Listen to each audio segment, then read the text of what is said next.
अस्सलाम वालेकुम वरहमतुल्लाहि वबरकातुहू। 5वीं जमात में ज़ेर तालीम प्यारे बच्चों, मैं हूँ आपका होस्ट, आपका दोस्त, आपका teacher Ejaz Jahangir Rather, education zone Narbal, ज़िला बडगाम से।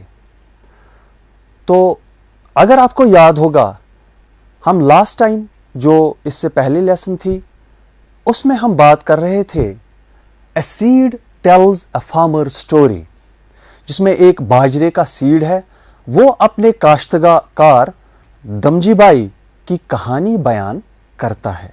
ठीक है, तो उसमें मैंने बोला था आपको कि उसमें हमें 3-4 कैरेक्टर्स हैं। उसमें है सीड, उसमें है उसका काश्तकार दमजी बाई, उसमें है दमजी बाई का बेटा हसमुख, उसमें है हसमुख का बेटा परेश।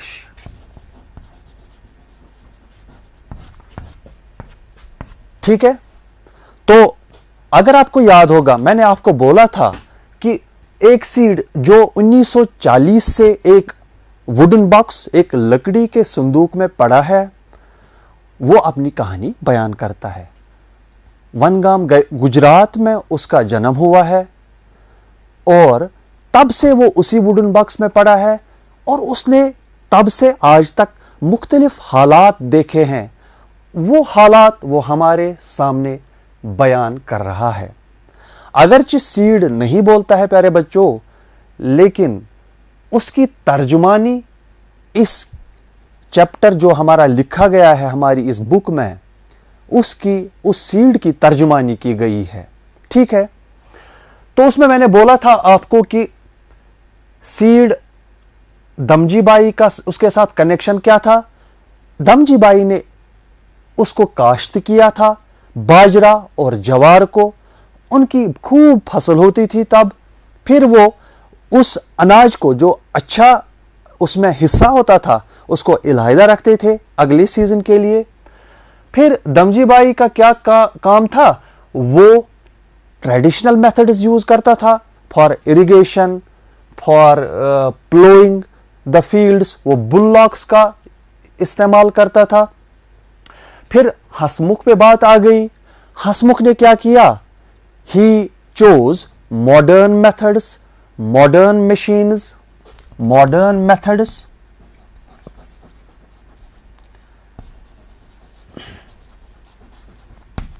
मॉडर्न मशीन्स,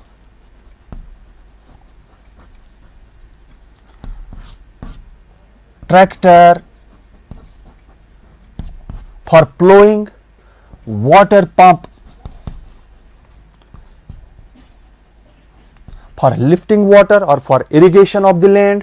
ठीक है, आबपाशी के लिए वाटर पंप का इस्तेमाल करने लगा। आमदरफ्त के लिए उसने एक मोटरसाइकिल भी लाई। ठीक है, हम उसी की बात कर रहे थे तो हम उसी को कंटिन्यू करेंगे। ठीक है, तो वक्त के साथ साथ इस सीड का कहना है कि जो दमजी बाई के ट्रेडिशनल मेथड्स थे, जो रिवायती तौर तरीके थे काश्तकारी के, उनमें चेंज आ गई। हसमुख मॉडर्न मेथड्स उसने अपना लिए, उसने मॉडर्न मशीन्स यूज की, ट्रैक्टर, वाटर पंप वगैरह वगैरह। उसने जो हमारी गाय हैं, बफलोज हैं, बेस हैं, वो होते थे घरों में उन दिनों, तो वो नायाब हो गई। तो उनसे निकलने वाला जो गोबर होता था, जिसकी मन्यूर बनती थी, खादें बनती थी, यह तरीका भी उसने छोड़ दिया। उसने क्या किया, उसने बाजार से फर्टिलाइजर्स ले ली रेडीमेड, इसका वो इस्तेमाल करने लगा। तो और जो दमजी बाई का तरीका था मुख्तलिफ सीड्स को, मुख्तलिफ सीरियल्स को इलाहिदा रखने का, उसका वो स्टोर करने का एयर टाइट कंटेनर्स में, समवेयर सन ड्राइड, धूप में सुखाया जाता था, उसने ये भी छोड़ दिया। क्योंकि हसमुख अब वो सारी चीजें बाजार से लेता था, क्योंकि बाजार में ये सीरियल्स, ये सीड्स इजीली अवेलेबल थे, easily available in market, easily available in market. तो इसको जरूरत ही नहीं आन पड़ी इनको स्टोर करने की, इजीली ये ले लेता था बाजार से, ठीक है। लेकिन इसमें एक प्रॉब्लम हो गई, जब ये सीड्स बाजार से लाता था, उनको उगाता था, उनको बोता था, इसमें निकलने वाली जो फसलें थी उनमें इंसेक्ट्स जल्दी असर करते थे, इफेक्ट। उसके लिए उसको क्या करना पड़ा, डिफरेंट मेडिसिन्स, पेस्टिसाइड्स, फंगिसाइड्स, ये भी लेनी पड़ी, क्योंकि इनका छिड़काव इन बीजों से निकलने वाली फसलों पे जरूरी था, क्योंकि इंसेक्ट्स इन पे जल्दी असरअंदाज होते हैं और ये फसलें खराब हो जाती थीं। तो ये सारी चीजें भी इसको लेनी पड़ी, फर्टिलाइजर्स भी लेनी पड़ी, मशीन्स भी लेनी पड़ी। इस सारे से क्या हो गया, इसका खर्चा बढ़ गया। ये जमींदारी, ये काश्तकारी जो है, ये कैपिटल इन्वेस्टमेंट इसमें बढ़ गया। कैपिटल इन्वेस्टमेंट ये इंटेंसिव हो गया, इंटेंसिव कैपिटल इन्वेस्टमेंट, और प्रॉफिट लेस प्रॉफिट।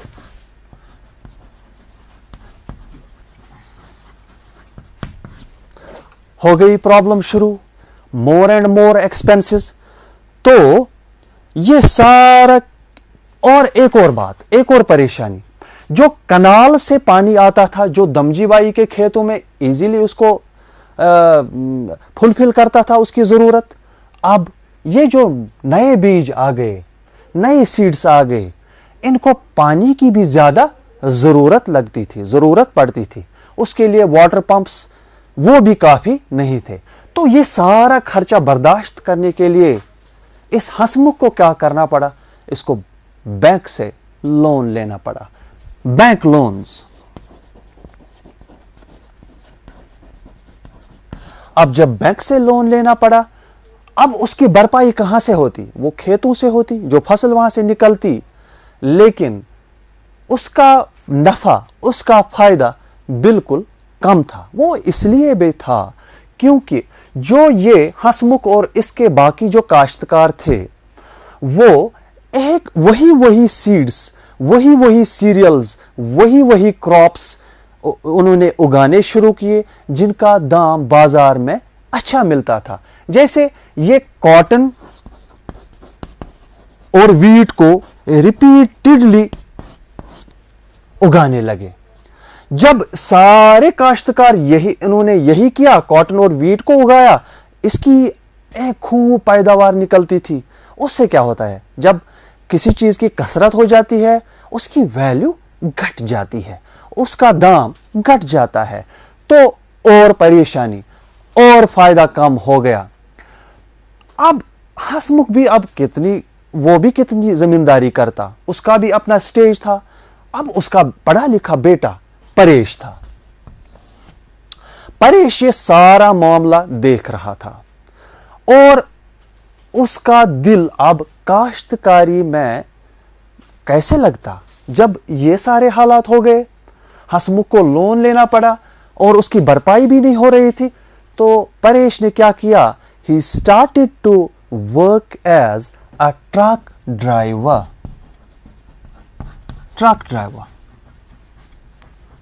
क्यों? क्योंकि जो लोन थे बैंक के, उनकी भरपाई करनी थी।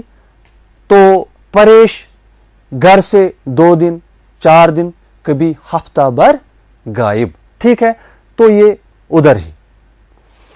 इस सारे से क्या हो गया, इस सारे से ये हो गया कि घर में वो पुराना जो रिवायती निजाम था, वो खुशी थी, वो मसरत थी, वो सारा डिस्टर्ब हो गया। ठीक है प्यारे बच्चों, और उन दिनों के वो लोग जो गांव में इकट्ठे बैठ के वो मुख्तलिफ खाना पकाते थे, वो भी गायब। अब वो कभी कभार इन खेतों या इस मैदान में मिलते थे, लेकिन जब मिलते थे तो याद करते थे, हाय हाय वो ज़माना कहाँ गया जब हम इकट्ठे यहाँ बैठा करते थे, जब वो हमारे पुराने बीज, वो फसलें, वो सब्जियाँ, उनको यहाँ पे जमा करके हम वो खाना, मुख्तलिफ किस्म के खाने तैयार करते थे। उनमें कितना टेस्ट होता था, उनमें कितना मज़ा होता था, वो सब ये याद करने लगे। क्योंकि जो नए किस्म के बीज थे उनमें मॉडर्न फर्टिलाइजर्स, पेस्टिसाइड्स, फंजीसाइड्स और डिफरेंट मेडिसिन्स और उनकी वो बदबू। प्यारे बच्चों, अगर आप इन दिनों भी देखेंगे ना, हमारे यहाँ कश्मीर में मुख्तलिफ किस्म के बागात हैं, जैसे सेब के बागात हैं।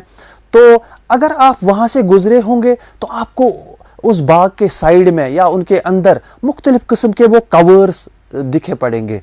तो वो उधर ही वो भी बहुत मुहलिक होते हैं। तो हर जगह यही हाल है, हमें बहुत परेशानियों का सामना करना पड़ा है। और मुझे लगता है कि जो ये सीड है ये एक अच्छी तर्जुमानी कर रहा है। ठीक है, तो प्यारे बच्चों, इससे पहले कि हम आगे बढ़े, जैसे जरा मुझे आप एक चीज बताएं कि इसमें आपके पेज नंबर 129 जो आपकी बुक है, इसमें एक क्वेश्चन है, द बाजरा सीड सा differences in the way Damji Bai and Hasmukh did farming, for example in irrigation, plowing, etc. What were these differences? आप इसका सवाल, इसका जवाब आप मुझे दे दीजिए। ठीक है, तो प्यारे बच्चों, आप याद रखिए कि जो दमजी बाई था उसने क्या किया, he used traditional methods of farming, जैसे bullocks for this plowing। और उसके बरअक्स हसमुख ने क्या किया, हसमुख टुक ट्रैक्टर। ट्रैक्टर से क्या हो गया, ट्रैक्टर से एक ही दिन में, जो ब्लॉक्स मुख्तलिफ दिनों उनको 2-4 दिन लगते थे किसी ज़मीन को खोदने के लिए या हल जोतने में, ट्रैक्टर में वो 1 घंटे में वो सारा काम हो जाता था। लेकिन उससे एक और प्रॉब्लम हो गई कि जो एक हमारे समाज का एक तबका है जो इस खेतीबाड़ी पे मुनहसिर है, जो मजदूरी करते थे खेतों में, वो भी अब साइड हो गए, उनको भी अब वो बेरोजगार हो गए। ठीक है, तो इसी तरह उसने क्या किया, हसमुख ने वाटर पंप्स ले ली पानी चढ़ाने के लिए। शाबाश। और एक क्वेश्चन है, Hasmukh said with profits from our fields we can progress, what is your understanding of progress. प्यारे बच्चों, अगर आपसे यह सवाल किया जाता है कि what is your understanding of progress, your answer should be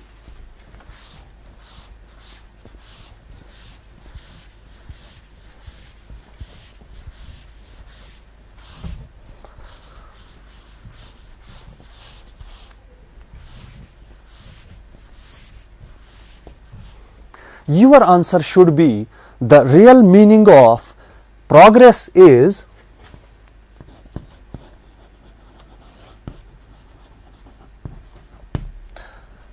better education।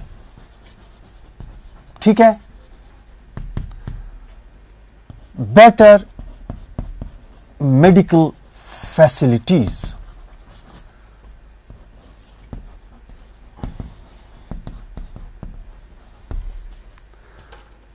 better roads,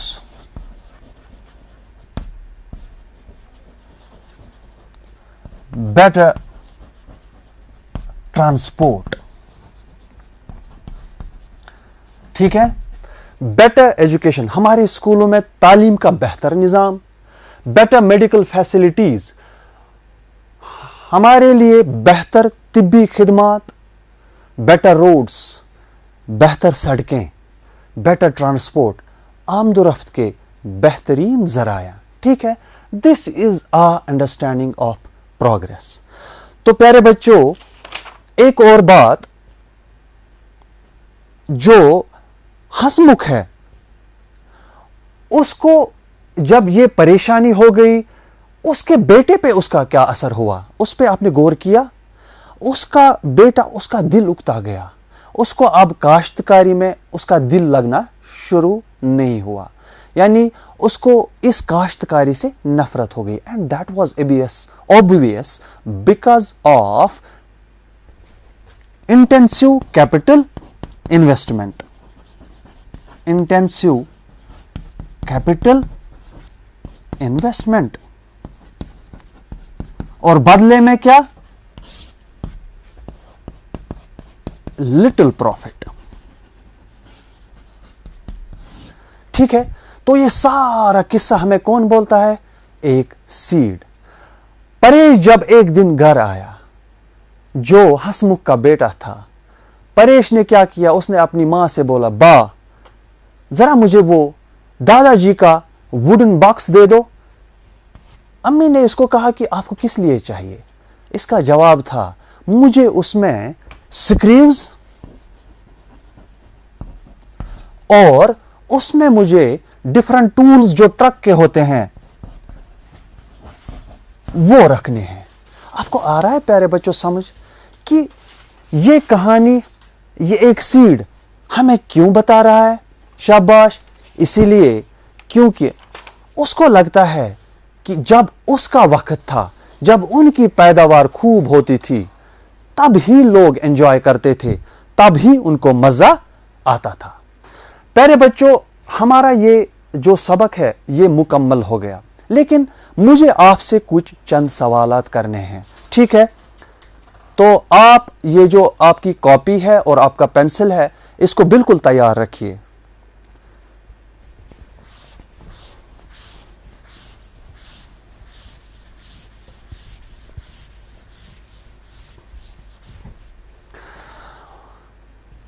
एक तो ये कि in your house what is done to protect grains and pulses from insects. तो इसका जवाब आप अपने जो आपके घर में बड़े हैं, बुजुर्ग हैं, उनसे ले लेना। तो आप पाएंगे कि वो जो डिफरेंट किस्म के सीरियल्स होते हैं, जो पल्सेस होती हैं, उनको एयर टाइट कंटेनर्स में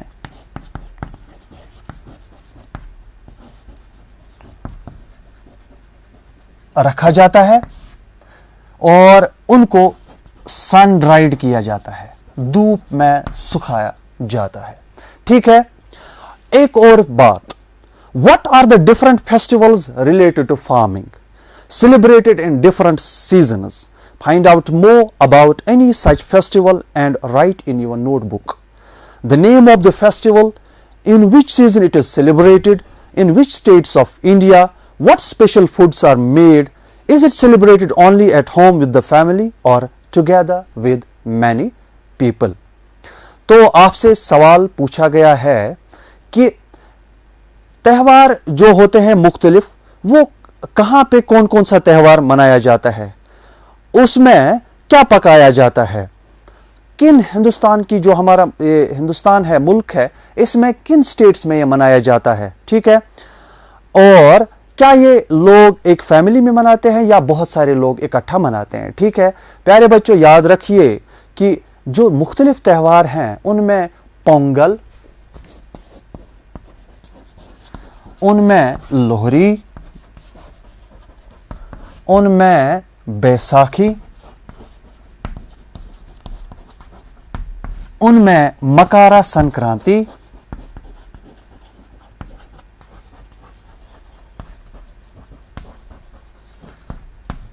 ये वो मुख्तलिफ त्यौहार हैं जो इस काश्तकारी से वाबस्ता हैं। ठीक है प्यारे बच्चों, याद रखिएगा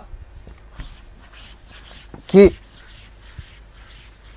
जो मकर संक्रांति है, मकर संक्रांति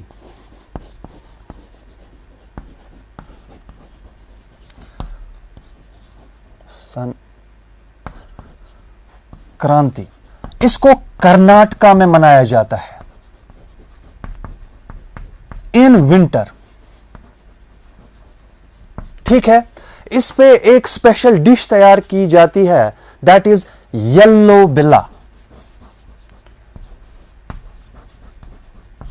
याद रखा प्यारे बच्चों, Makar Sankranti is celebrated in Karnataka in winter. A special dish is prepared on Makar Sankranti, that is yellow बिला।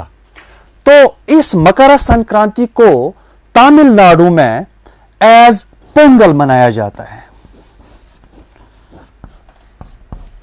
तमिलनाडु।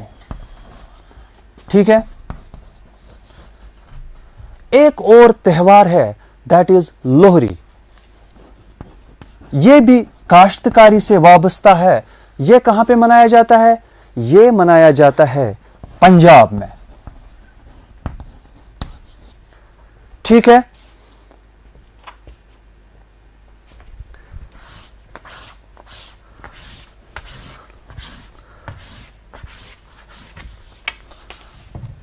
एक और बात प्यारे बच्चों, हमारे यहां कश्मीर में जब इस जो फसल है हमारी यहां पे ज्यादा धान ही उगता है, तो उसके लिए क्या करना पड़ता है? उसके लिए जो धान की जो फसल है जब ये छानते हैं, उसमें से हम अभी भी कुछ ये जो सीरियल्स और सीड्स होते हैं उनको जो थोड़ा साफ होते हैं उनको इलायदा रखते हैं, उनको स्टोर करते हैं। फिर उसको नेक्स्ट सीजन में जब हमें इनको बोना होगा, जब पानी इनको यथ कशर पट थज नर वनान यथ मज अस त्राउन मगर उससे पहले तमि ब्रोट हम क्या करते हैं? हम इसको एक बोहरी में रखते हैं, फिर उसको पानी में डालते हैं ताकि उसकी वो स्प्राउटिंग हो जाए, उसमें वो छोटी छोटी सैपलिंग्स निकल आती हैं। ठीक है, तभी हम इसको फिर पानी में डालते हैं तथ थज नार त्रावान, उसके बाद उसमें से वो पनीरी निकलती है। ठीक है, याद रखा बच्चों। तो हमारे अगर हम इसको लोकलाइज करेंगे, हमारे यहाँ कश्मीर में जब ये ब्योल कड़न, जब ये सीड्स निकाले जाते हैं, तब क्या करती है हमारे माएँ?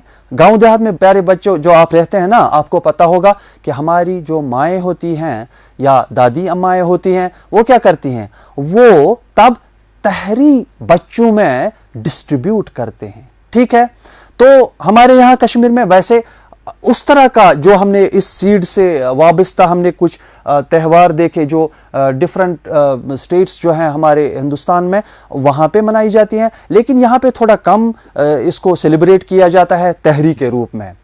एक और बात प्यारे बच्चों, ऐसा कोई खाना है जो आप अपने बुजुर्गों से बड़ों से मालूम कर सकते हैं, आपको तो खुद पता नहीं होगा, जो आज से पहले चंद साल उसको तैयार किया जाता था, बहुत ही लजीज खाना था, बहुत ही उम्दा खाना था, लेकिन अब उसको नहीं बनाया जाता। अगर आप अपने बड़ों से अब अपने बुजुर्गों से पूछेंगे ना, तो वो आपको जरूर बताएंगे कि टर्निप जो होता है, शलजम या शलगम भी बोलते हैं, इसको क्या किया जाता था? इसको दाल के साथ पकाया जाता था। ठीक है, and it was left overnight. कोयला के बीच इसको ऊपर से कोयला, जो हांडी होती थी उसको ऊपर से कोयला रखा जाता था, इसके साथ स्पाइसेस मिलाई जाती थी, तो रात भर इसको ऐसे ही छोड़ते थे, सुबह लजीज और मुश्कदार और उम्दा ये खाना तैयार होता था, जिसको यथ कशर पट ससरे गोगजिश वनान। प्यारे बच्चों, आपको हंसी आएगी, आपने शायद मेरे ख्याल से न देखी हूं, लेकिन अगर आप मुझसे पूछेंगे तो मैंने ये खाई है, उनको बहुत मजा आता था। लेकिन बदकिस्मती की बात है और शायद अब फुर्सत ही नहीं रही, तो ये खाना भी अब तैयार नहीं किया जाता है। ठीक है, एक और बात प्यारे बच्चों,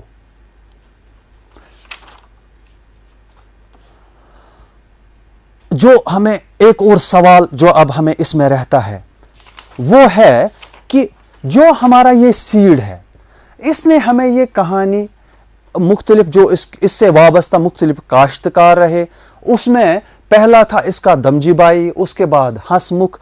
आपको याद होगा ये मैंने लिखा था उर्दू में हंसमुख, मैंने ऐसे लिखा था हंसमुख, लेकिन जब उसको मशीनें लानी पड़ी, water pumps, tractor, fertilisers, fungicides, pesticides, वो सारी चीजें इस काश्तकारी के लिए, अपने इस खेती के लिए लानी पड़ी, वो कहां से? बाजार से पैसों में लानी पड़ी। और इंटेंसिव कैपिटल इन्वेस्टमेंट, उससे क्या हो गया कि हंसमुख रोमुख हो गया। क्या हो गया प्यारे बच्चों? रोमुख। क्यों? क्योंकि जब इसको कर्जा चढ़ा ना बैंक लोन का, तो इसकी परेशानियां बढ़ गई। ये अब घर में शरारतें करने लगा, इसके चेहरे पर हर वक्त गुस्सा रहता था। प्यारे बच्चों, मुझे लगता है कि आज की हमारी इस काश्तकारी में भी कहीं कहीं पर ये परेशानी है। हमारे जो काश्तकार लोग हैं उनको भी बहुत सारी परेशानियां हैं। तो प्यारे बच्चों, आप अगर इंशाअल्लाह जब आप बड़े हो जाएंगे तो आपसे उम्मीद करेंगे कि आप कुछ ऐसा करेंगे कि हमें एक तो जो पेस्टिसाइड्स, फंजिसाइड्स, मेडिसिन फ्री जो सीरियल्स हैं, सीड्स हैं, वो मिलने चाहिए, और less use of machines, less use of these fertilisers. ये सारा इस पे हमें काम करना है, इस पे हमें सोचना है, ठीक है। क्योंकि जब ही हमारी अब जिम्मेदारी बनती है कि हम अपने बुजुर्गों जो उनकी जो खेतियां हैं उसका ख्याल रखेंगे इंशाअल्लाह, तो मैं आपसे उम्मीद करूंगा कि मेरा जो ये सबक है आपने अच्छी तरह समझा होगा। Thank you very much.